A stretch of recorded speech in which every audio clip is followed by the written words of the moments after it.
Welcome to another Windsor-Essex Home Builders Association parade of homes, and we are on a Torreon land property here, and I'm with the one and only Ryan Lane of Cutting Edge Insulation. We're going to talk insulation, and we're going to tour a couple different homes. This one was just recently insulated. It's almost finished, and then we're going to go down and get a tour also of a home that's, well, it's under construction still, and you have just completed that one almost as well. Is it finished? It's not completely finished as of yet. We're in progress right now. I just wanted to bring you over to this one here to see kind of the finished product, because although insulation is important, it's not super exciting, but seeing a finished house, knowing that it's been insulated properly is a cool thing to me. Let's go back to the very beginning, because I think what is very interesting about you is that you have had a wide variety of different careers, like within the trades, so that makes you very knowledgeable right from the very start, not only in insulation, but I think it's important for people to know when should I call you when I'm thinking about insulating my home? Not at the end, but more towards the beginning. Yeah, it's great to be involved with the planning process, whether it's with the architect or the engineer. So there's a lot of times where when we get called into the house, it's already been framed, it's already been, electrical's been done, plumbing's been done, and then we have to work with what's left. Sometimes you make recommendations to people and they wish they would have known a little bit sooner. So being involved at the planning stages is a great opportunity to really take full advantage of optional upgrades that you can do. So give me an example of that. So if I call you at the very beginning, work with the architect, what is something that you've run into before that, for example, you would have loved to have done, but then you couldn't because it was too late? Homes that are built on waterfront properties or in areas where there's lots of open fields nearby. There's some of the building code requirements that are out there now require insulation on the exterior sheathing of the house. So it's actually put on the outside. It's a part of the framing process. But in order to do that, you have to have a wider foundation, a larger brick ledge. There's a lot of things that go into it.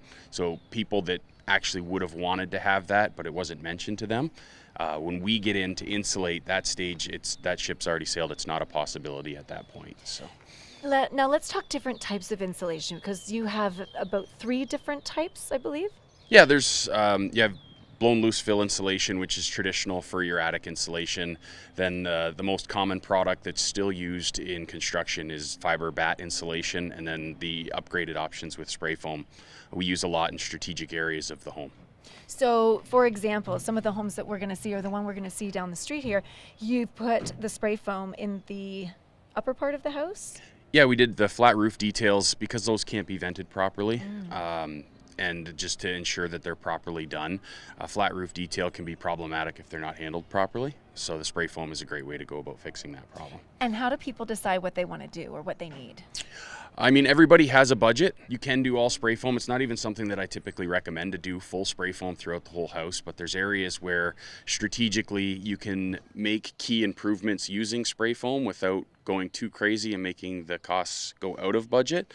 So with the different types that we offer, you can pretty much insulate anybody's home within the budget that they need it done.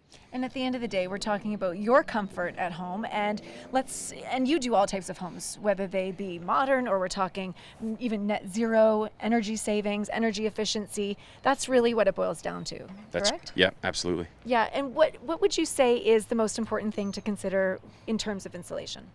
It's the finer details. We always joke that in our industry, in order to be successful, because most people don't really think about insulation, it's just something that happens between mechanical and drywall. So the key is to just do your job really well, because literally it passes inspection the following day and then it's covered. So problems, if they do arise from poor insulation work, is stuff that can't really be fixed without literally ripping the finished walls open.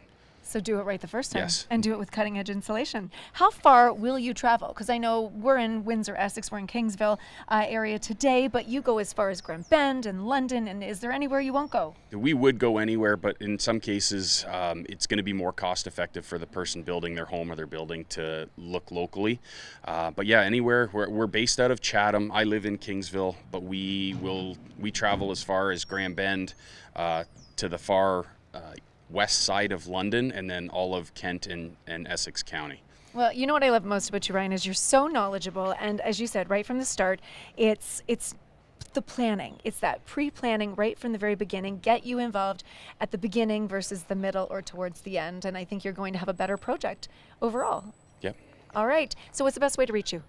By email, or you can check out our website. All right. Well, all the contact details will be right here on the screen, so it's okay. And we'll have it in the description for you as well. So you'll be able to get a hold of Ryan and his team, Cutting Edge Insulation, and get him right in there from the start with your next upcoming home project or your home renovation.